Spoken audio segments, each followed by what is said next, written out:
So guys आज मैं काफ़ी ज़रा सैड फील कर रहा हूँ बिकॉज मैं काफ़ी बैड इंसिडेंट हुआ है। शायद आप लोगों को पता ही होगा, मुझे ज़्यादा बताने की ज़रूरत नहीं है। मैं काफ़ी ज़रा शॉक्ड हुआ बिकॉज ये पहली बार नहीं है, ये मतलब चलते ही आ रहा है, चलते ही आ रहा है। लास्ट टाइम एक निर्भया केस भी ऐसे ही हुआ था जिसमें सेम यही इंसिडेंट था। तो आज मैं ज़्यादा कुछ बोल नहीं पाऊंगा, तो मैं सोचा यार इसके ऊपर भी कुछ वीडियो बनाना ज़रूरी है एंड ताकि आप लोगों को भी इसके बारे में कुछ फैक्ट पता चले।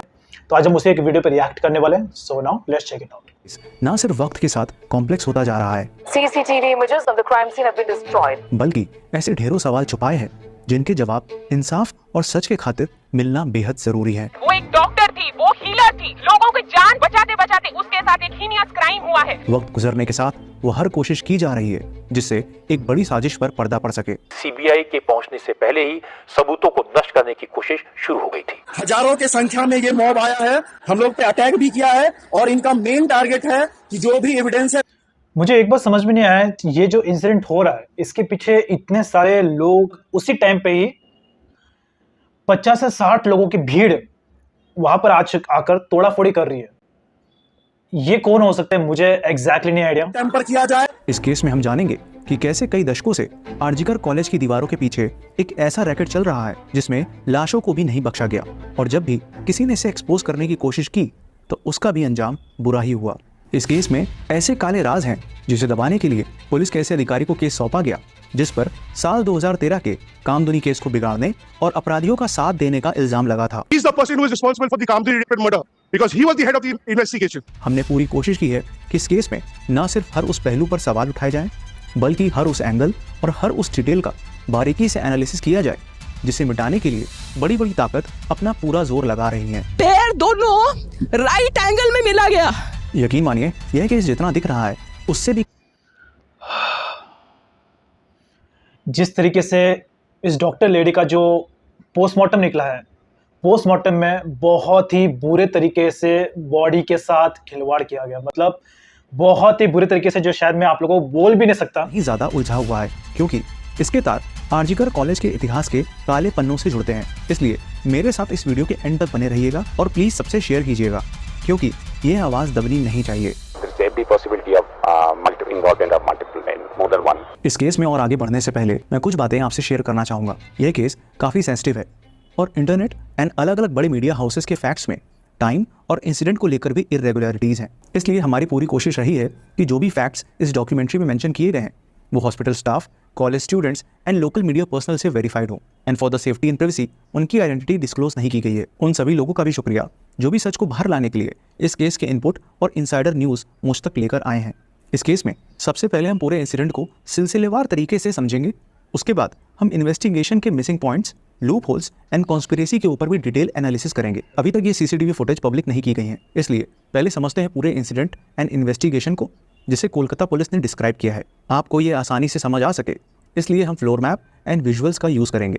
RG Kar medical college and hospital, 8 अगस्त 2024 गुरुवार की रात 11 बजे एक शख्स सेमिनार हॉल की तरफ। ये बात 8 अगस्त की है, but just because of social media ये बात सामने आई है। अगर शायद सोशल मीडिया नहीं होता तो भी बात सामने आती, बट आने के लिए टाइम लगता था। दिखाई देता है और ठीक आधे घंटे बाद 11:30 बजे उसी तरफ से वापस लौटते हुए दिखाई दिया। 1 घंटे 20 मिनट बाद 9 अगस्त 2024 दिन शुक्रवार रात 12:30 बजे डॉक्टर तिलोत्मा हाथ में रात का खाना लिए हुए अपने 4 साथी जूनियर डॉक्टर्स के साथ सेमिनार हॉल में जाती हैं। 2:30 चारों जूनियर डॉक्टर्स सेमिनार हॉल से निकलते दिखते हैं। 1 घंटे 30 मिनट बाद सुबह 4 बजे एक शख्स उसी सेमिनार हॉल की तरफ जाते दिखा जहां डॉक्टर तिलोत्मा रेस्ट कर रही थी, और लगभग 37 मिनट बाद 4:37 वही शख्स वहां से बाहर निकलते दिखा। उस फ्लोर में 2 सीसीटीवी कैमरा थे जो आप इस मैप पर देख सकते हैं। सीसीटीवी 1 जो सेमिनार हॉल वाले कॉरिडोर में था और सीसीटीवी 2 जो फ्लोर के एंट्री गेट के पास था एंड पेशेंट वार्ड वाले कॉरिडोर को कवर करता था। हैरानी की बात यह है कि इतने लंबे कॉरिडोर्स को कवर करने के लिए सिर्फ 2 सीसीटीवी कैमरास इंस्टॉल्ड थे जो एक सिरे पर लगे हुए थे। 4 घंटे से भी ज्यादा का वक्त गुजर जाता है और लगभग सुबह 9 बजे एक जूनियर डॉक्टर सेमिनार हॉल की तरफ तो गया, लेकिन अंदर यह सोचकर नहीं गया कि लेडी डॉक्टर आराम कर रही होंगी, इसलिए वो उन्हें डिस्टर्ब नहीं करना चाहता था। यह बात उसने अपने बयान में भी पुलिस को बताई। ठीक आधे घंटे बाद सुबह 9:30 बजे एक जूनियर डॉक्टर उस सेमिनार हॉल में दाखिल होता है, लेकिन जो मंजर उसे अंदर जाते ही दिखा वो किसी भी इंसान का दिल दहला दे। अभी तक जो भी बताया क्या बोलूँ मैं, कुछ वर्ड्स ही नहीं कहने के लिए। वो कोलकाता पुलिस ने अपनी रिपोर्ट में मेंशन किया है। एंड एज पर पुलिस, ये सभी टाइम स्टैम्प्स और एक्टिविटीज इमरजेंसी डिपार्टमेंट बिल्डिंग में 3rd फ्लोर के कॉरिडोर में लगे 2 CCTV कैमरास से वेरीफाइड है। 9 अगस्त की सुबह 9:30 बजे के बाद एक्चुअली में क्या हुआ, अब इसकी बात करते हैं। लेडी डॉक्टर की बॉडी एक ब्लू मैट्रेस के पास पड़ी हुई थी, जिससे आधे कपड़े गायब थे जो बॉडी के बगल में ही पड़े हुए थे। एक हेयर क्लिप और टूटा चश्मा पास में ही बिखरा हुआ था। शरीर का शायद ही कोई कोना बाकी होगा जिसमें दरिंदगी की दास्तान खून से ना लिखी गई हो। दोनों आंखों से बहता खून, चेहरे से लेकर प्राइवेट पार्ट्स तक किसी भी अंग को नहीं बख्शा गया था। देखते ही देखते सेमिनार हॉल में भीड़ जुड़ गई। माना कि डॉक्टर्स का दिल मजबूत होता है क्योंकि उनका पेशा ही ऐसा होता है, लेकिन वहां मौजूद किसी भी शख्स का दिल ऐसे मंजर को देखने के लिए बना ही नहीं था। एक हॉस्पिटल के अंदर जिस जगह लोगों की जिंदगी बचाई जाती है, वहीं पर ही काम करने वाली एक लेडी डॉक्टर के साथ ऐसा हो जाएगा, ये बात बेहद डरावनी है। जब ये खबर हॉस्पिटल एडमिनिस्ट्रेशन तक पहुंची तो कॉलेज के प्रिंसिपल संदीप घोष ने बेहद शर्मनाक हरकत की। सुबह 11 बजे प्रिंसिपल ने असिस्टेंट सुपर से लेडी डॉक्टर के घर फोन करवाया। पेरेंट्स के पास पहले फोन गया कि आप हॉस्पिटल आ जाइए, आपकी बेटी की तबीयत खराब है। यह खबर सुन परेशान माता पिता वापस कॉल करने लगे, लेकिन किसी ने कॉल रिसीव नहीं किया।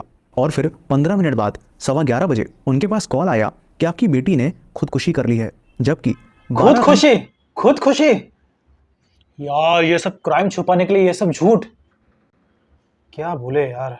8 अगस्त की रात 11:30 बजे उनकी अपनी बेटी से बात हुई थी। हालचाल लेने के बाद लेडी डॉक्टर ने अपनी मां को बताया भी कि उन्हें वार्ड में राउंड पर जाना है। गौर करने वाली बात है कि 15 मिनट में 2 अलग अलग रीजन क्यों मेंशन किए गए।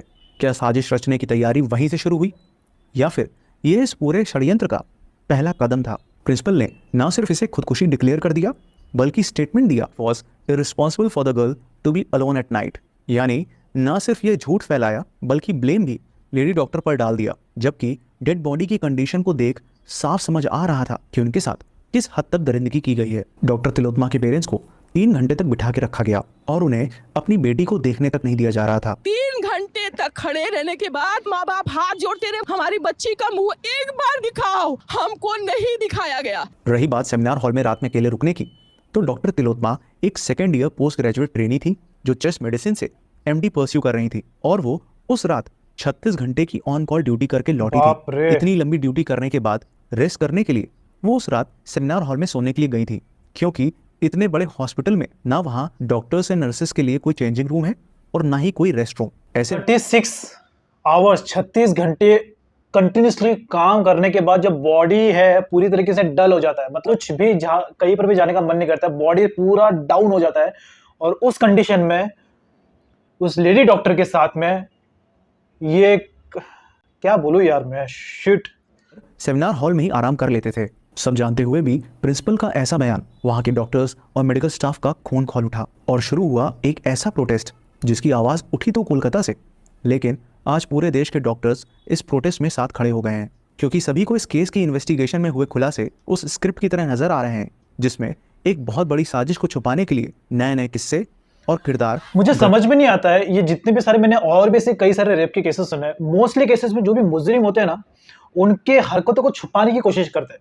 अब चाहे वो कोई भी हो, नाम लेने की जरूरत नहीं है, कि जो भी रेपिस्ट होता है उनके कर्म कांड, उनके जो भी होते हैं स्टेटमेंट्स, उनको बस छुपाया जाता है। सीधा एक ही है कि जो भी ऐसे कांड करते हैं उनको बस अपने जनता के हाथों में छोड़ दो, जो भी करेगी पब्लिक करेगी। पब्लिक के अगर एक बार हाथ में आ गया तो पता है आप लोगों को क्या होगा उसके साथ। ये एक मेरा पर्सनल ओपिनियन है, क्यों उनको छुपाया जाता है मुझे समझ में नहीं आता। सबसे पहला ब्लंडर कहेंगे या फिर प्लान, क्योंकि जितना उनके क्राइम को छुपाया जाता है उतना उनका जो अंदर का कॉन्फिडेंस है बढ़ता है। और मेन चीज है कि ये करने के बाद भी वो लोग बोलते हैं हमको कोई पछतावा नहीं है सब करने का। क्या बोलूं यार मैं।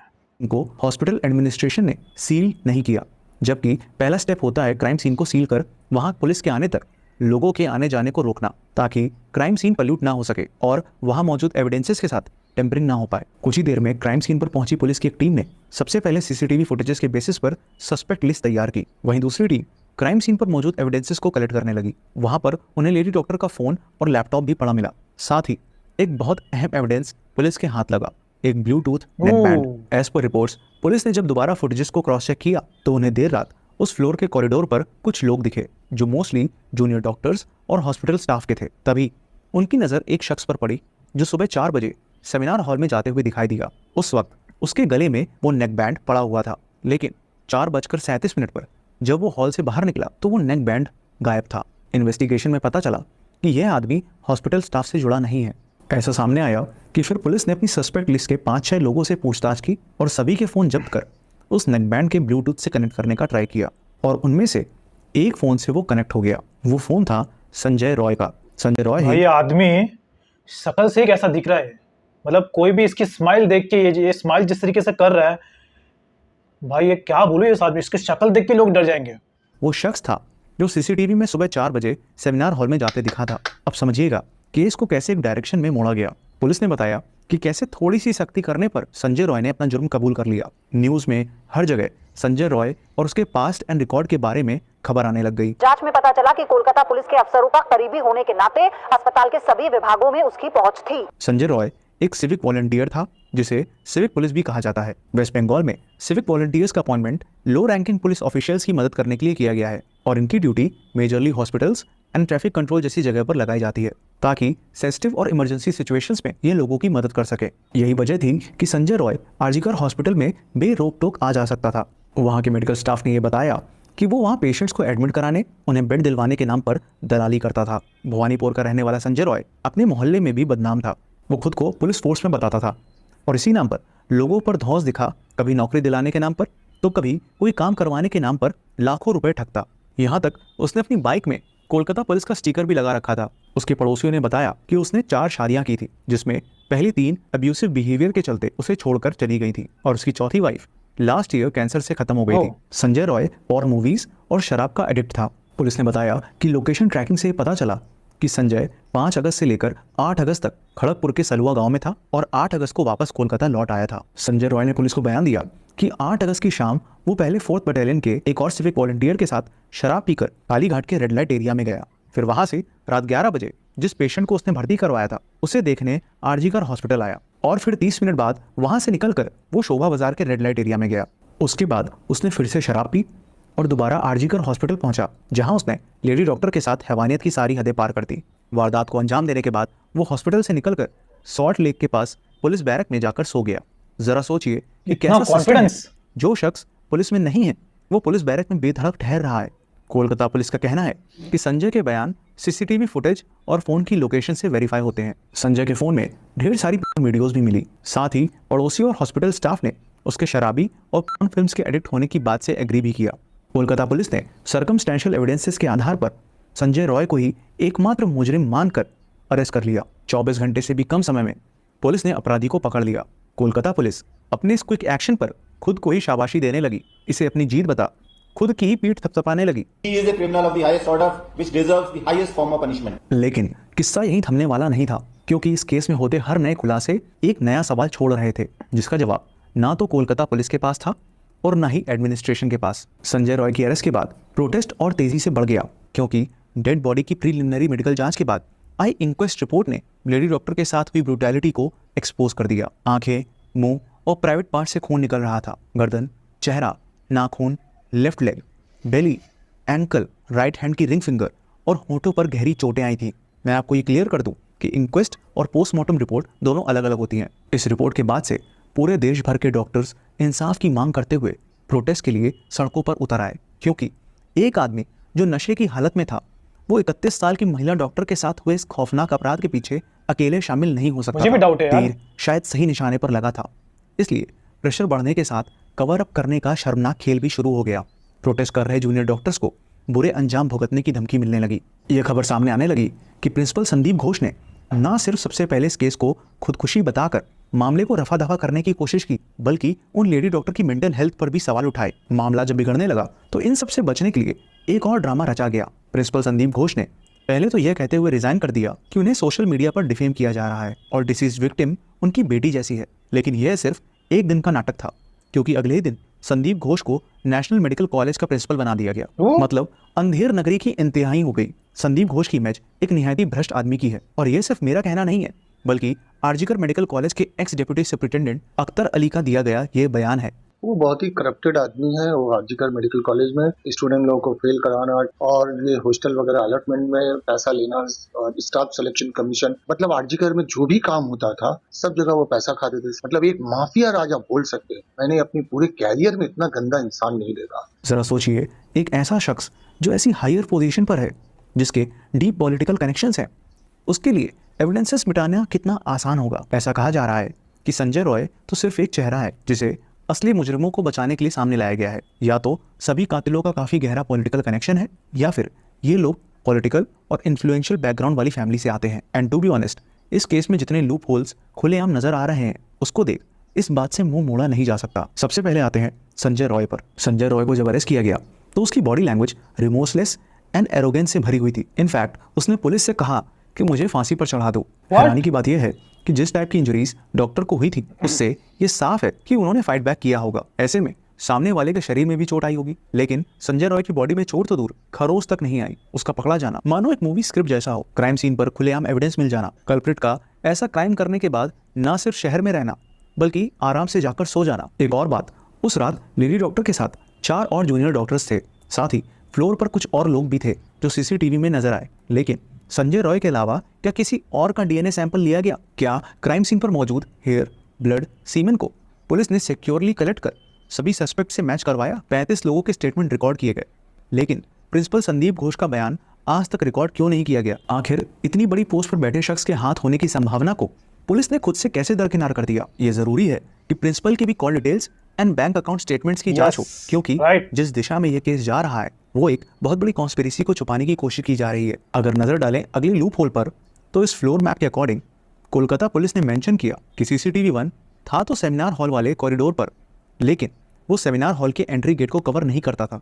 सिंस सेमिनार हॉल कॉरिडोर के एंड में पड़ता है, इसलिए उस तरफ जाने वाले लोगों से उन्होंने अंदाजा लगाया कि वो सेमिनार हॉल के अंदर गए और बाहर निकले होंगे। क्या अंदाजे पर क्राइम सॉल्व हो रहा है? आखिर इतने लंबे कॉरिडोर में बाकी जगह और सेमिनार हॉल के अंदर एक भी सीसीटीवी क्यों नहीं था? क्या सरकारी खजाने से प्रिंसिपल और एडमिनिस्ट्रेशन अपनी जेबें भरने में लगा था? एक सेमिनार हॉल में एक से ज्यादा एंट्री एंड एग्जिट डोर्स होते हैं। एक न्यूज एजेंसी के थ्रू मिली सेमिनार हॉल की इस छोटी सी फुटेज को अगर हम एनालाइज करें तो इस सेमिनार हॉल में कई दरवाजे नजर आ रहे हैं। सरप्राइजिंगली ना ही अब तक सीसीटीवी फुटेज पब्लिक की गई है और ना ही ये डिस्क्लोज किया गया है कि सीसीटीवी 1 की एग्जैक्ट पोजीशन और एंगल क्या था। आखिर कैसे मान ले कि उससे भी छेड़छाड़ नहीं की गई होगी? क्या ये पॉसिबिलिटी नहीं है कि संजय रॉय के अलावा और भी लोग उस वक्त हॉल में गए हों? कई लोगों ने सवाल उठाए कि जिस हैवानियत से लेडी डॉक्टर गुजरी है, ऐसे में क्या उनकी चीखें और शोर बिल्कुल भी सुनाई नहीं दिया? हॉस्पिटल में वैसे भी शोर शराबा कम होता है और जिस वक्त इस अपराध को अंजाम दिया गया उस वक्त तो माहौल वैसे भी शांत था।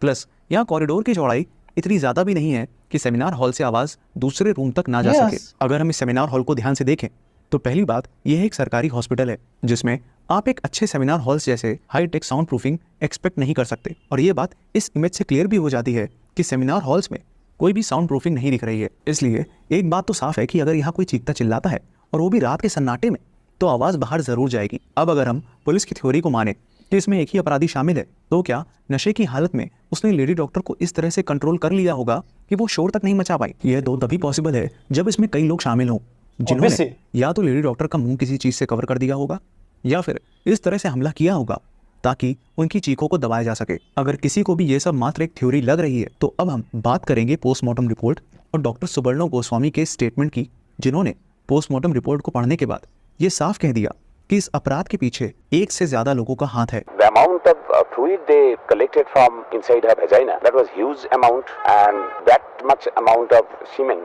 may not be possible by sexual intercourse by one single man. So there is every possibility of involvement of multiple men, more than one man.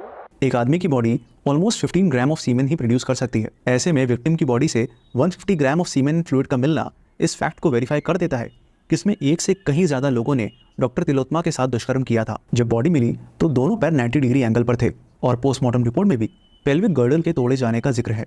Doctors का कहना है कि इस हिस्से को तोड़ना एक नशे में धुत आदमी के बस का तो बिल्कुल भी नहीं है। आंखों से जो खून निकल रहा था वो लेडी डॉक्टर के चश्मे के टूटे हुए गिलास के टुकड़े थे जो आंखों में घुस गए थे। स्कल में इंजरीज इस तरह से आई हैं जिससे सर दीवार पर मारने की बात सामने आई है। साथ ही प्राइवेट पार्ट्स में भी गहरे घाव मिले हैं। चेहरे पर मिले स्क्रैचेस और सेमिनार हॉल के फटे पर्दे ये बयां करते हैं कि लेडी डॉक्टर ने उन हैवानों से अपने को बचाने की काफी कोशिश की होगी। वो अपनी पूरी ताकत से लड़ी होंगी एज पर पोस्टमार्टम रिपोर्ट गला घोटने की वजह से थायराइड कार्टिलेज के टूट जाने के चलते उनकी जान चली गई। सोचकर ही रोंगटे खड़े हो जाते हैं कि अपने आखिरी पलों में उन्हें कितने दर्द से गुजरना पड़ा होगा। अगर लेडी डॉक्टर ने फाइट बैक किया तो थोड़ी बहुत चोट तो उन अपराधियों के भी शरीर में आई होगी। तो फिर पुलिस ने सभी सस्पेक्ट्स की बॉडी का कंप्लीट फिजिकल चेकअप क्यों नहीं करवाया? यहाँ तक ये बात तो साफ हो गई कि या तो संजय रॉय के साथ और लोग भी इसमें शामिल हैं या फिर किसी और को बचाने के लिए संजय रॉय को बलि के बकरे की तरह इस्तेमाल किया जा रहा है। देश की जनता अब ये समझ चुकी है कि असली कातिलों को बचाने के लिए पुलिस, हॉस्पिटल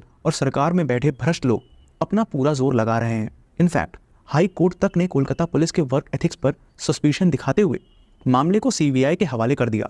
सीबीआई के पास केस पहुंचने पर हड़कंप मच गया। अब ये आरोप लगाए जा रहे हैं कि सीबीआई के पहुंचने से पहले ही सबूतों को नष्ट करने की कोशिश शुरू हो गई थी। मैं हैरान हूं ये देखकर कि कैसे एक पूरा महकमा, पूरा सरकारी तंत्र इस साजिश को छुपाने के लिए खुलेआम नए हथकंडे अपनाने लगा है। सबसे पहले जिस सेमिनार हॉल में ये क्राइम हुआ उसी के सामने टॉयलेट और रेस्ट रूम में रेनोवेशन के नाम पर एविडेंस को मिटाने की कोशिश की गई। এই মুহূর্তে আমি দাঁড়িয়ে রয়েছি চেস্ট মেডিসিন বিভাগের যে সেমিনার রুম, সেই সেমিনার রুমের সামনে। এখানে কলকাতা পুলিশের কর্মীরা মোতায়েন রয়েছে এবং যে প্লেস অফ অকারেন্স পিও তার সামনে এখানে কনস্ট্রাকশন। वाओ, शाबाश। আমরা রিপাবলিক বাংলা वाह रे, क्या बोलूं मैं भैया। পুলিশ কর্মীরা তারা এখানে প্রশ্ন তোলেন যে আমরা কেন এখানে सबूत को मिटाने के लिए रिनोवेशन शुरू कर दिया। अब इससे बड़ा घिनौना काम और क्या हो सकता है? मतलब रेपिस्ट को बचाने के लिए क्या क्या किया जा रहा है। शिट। और जब इतना करने पर भी दिल नहीं भरा तो फिर ट्रक भर गुंडे भेजकर आरजीकर मेडिकल कॉलेज में इस कदर आतंक मचाया कि ना सिर्फ सीबीआई के हाथ लगने से पहले सारे सबूत मिटाए जा सके, बल्कि धरने पर बैठे डॉक्टर्स और मेडिकल स्टाफ का डर के चलते मनोबल टूट जाए। बाप रे बाप, क्यों यार?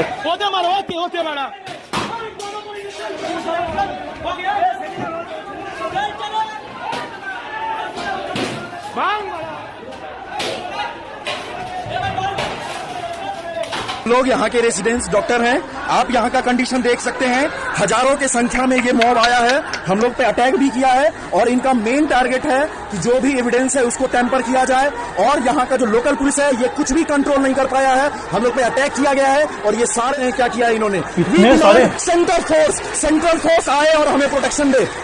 इस केस को शुरू से ही कवर अप करने की प्लानिंग का सबसे बड़ा हिस्सा था कोलकाता पुलिस कमिश्नर विनीत कुमार गोयल को यह केस सौंपना, क्योंकि विनीत कुमार गोयल पर 2013 के कामदनी गैंग केस में लापरवाही और कल्प्रिट से मिली भगत का आरोप है और यह इस केस की कोर्ट प्रोसीडिंग्स में मेंशन भी किया गया है। He is the person who is responsible for the Kamdini murder because he was the head of the investigation. He blotched it up completely. And the same thing he has done. Same modus operandi by this Vineet Goyal. But he needs to go. न सिर्फ न्याय का दिन दहाड़े कत्ल हो रहा है, बल्कि इसके कातिलों को शक्तिशाली पोजीशन पर बैठे आकाओं से शरण भी मिल रही है। अब मैं आपसे कुछ डिटेल्स, थ्योरीज और इनसाइडर न्यूज शेयर करने वाला हूँ जो कहीं ना कहीं दबी ज़बां से ही सही पर लोगों के बीच पहुंच रही है। और अगर इन थ्योरीज में जरा सी भी सच्चाई है तो यकीन मानिए इस केस में जो जैसा दिख रहा है सच्चाई उससे कहीं ज्यादा बदतर है, क्योंकि शायद इसके तार आरजीकर कॉलेज के इतिहास के काले पन्नों से जुड़ते हैं। कई लोगों का कहना है कि कॉलेज में सेक्स और ड्रग्स का रैकेट चलता है और इस नेक्सस में 2 इंटर्न्स के साथ प्रिंसिपल डॉक्टर संदीप घोष भी हेविली इन्वॉल्व है। जब लेडी डॉक्टर को इसके बारे में पता चला तो उन्होंने इसके खिलाफ आवाज उठाई और प्रिंसिपल एंड एचओडी को भी इन्फॉर्म किया। जब किसी ने नहीं सुना तो उन्होंने सोशल मीडिया पर एक्सपोज करने की वार्निंग भी दी, लेकिन उन्हें धमकाने के लिए सबसे पहले उनकी स्कूटी को तोड़ा गया और फिर उस रात एक प्लान टॉर्चर की साजिश रची गई, जिसके बारे में प्रिंसिपल को पहले से ही पता था, लेकिन यह अंदाजा नहीं था कि बात इतनी आगे तक बढ़ जाएगी। अब आपके सामने एक व्हाट्सएप ग्रुप में हुई चैट का स्क्रीनशॉट है जिसमें इस कॉन्स्पिरेसी को लेकर बात हो रही है और इसमें 2 हाउस स्टाफ और एक इंटर्न की बात हो रही है जो यह रैकेट जज डिपार्टमेंट में चला रहे हैं। आरजीकर कॉलेज का इतिहास रात के अंधेरे से भी ज्यादा गहरा है। 1999, 2001, 2003, 2006, 2012, 2015 जब भी किसी स्टूडेंट ने कॉलेज में चल रहे sex and video tape racket को एक्सपोज करने की कोशिश की तो उन्हें हमेशा के लिए चुप करा दिया गया और उनकी मौत को बड़ी सफाई से खुदकुशी का नाम दे दिया गया। उन्हीं इतिहास के पन्नों से एक केस है। मतलब ये पहले भी हुआ है। शिट रे शिट। सौमित्रा विश्वास का टाइम्स ऑफ इंडिया में छपी इस न्यूज़ को देखिए जो साल 2001 के इस केस से जुड़ी है और यह बेहद शॉकिंग है। According to this RG Kar medical college में पोर्नोग्राफी और प्रोस्टिट्यूशन का रैकेट चलता था। पॉर्न फिल्म्स का शूट मेनली वीकेंड्स में होता था जिसमें सेक्स वर्कर्स को आरजीकर मेडिकल कॉलेज के ललित मेमोरियल बॉयज हॉस्टल में बुलाया जाता था और जब कभी प्रोस्टिट्यूट का इंतजाम नहीं हो पाता था तो हॉस्पिटल में डाइसेक्शन के लिए आई डेड बॉडीज का इस्तेमाल किया जाता था। कॉलेज में सभी को इस बारे में पता था, लेकिन सिर्फ सौमित्रा बिस्वास ने इसके खिलाफ आवाज़ उठाने की हिम्मत की। नतीजा कुछ वैसा ही हुआ जैसा आज हम देख रहे हैं। 25 अगस्त 2001 को सौमित्रा अपने रूम में डेड पाए गए और पुलिस ने बड़ी सफाई से इसे खुदकुशी बता मामले को ठंडे बस्ते में डाल दिया। आज इस केस को 23 साल बीत चुके हैं और सौमित्रा की मां सविता अभी भी इंसाफ की उम्मीद लगाए बैठी है। मधुसूदन साव 1999, सौमित्रा बिस्वास अगस्त 2001, अरिजीत दत्ता और परवीन गुप्ता फरवरी 2003। ये सभी केस आरजीकर कॉलेज से जुड़े हैं। एक्चुअली में ये कॉलेज नहीं, षड्यंत्र का पूरा माया जाल है। सवाल ये आता है कि क्या 23 साल से भी ज़्यादा वक्त से ये रैकेट कॉलेज में चल रहा है? इस आर्टिकल का लिंक मैंने डिस्क्रिप्शन में भी दे दिया है, जिसे आपको पूरा केस समझ आ जाएगा। ये सवाल मेरा सिलेक्टिव वोक लोगों से है कि डॉक्टर तिलोत्मा कोई छोटे कपड़ों में नहीं थी, वो तो वाइट कोट में थी। सुनसान सड़कों पर नहीं, बल्कि अपनी वर्क प्लेस पर थी। वो कोई पार्टी करके नहीं लौट रही थी, बल्कि 36 घंटे की ड्यूटी करके वापस आई थी। कहाँ गए वो शोर मचाने वाले लोग जो बेवजह बातों को मुद्दा बनाते हैं, लेकिन जब सच में आवाज़ उठानी होती है तो उनकी जुबान तक नहीं हिलती। किसी ने सही कहा है कि बेटी बचाओ बेटी पढ़ाओ नारे में बेटी पढ़ तो रही है, लेकिन बच नहीं रही है।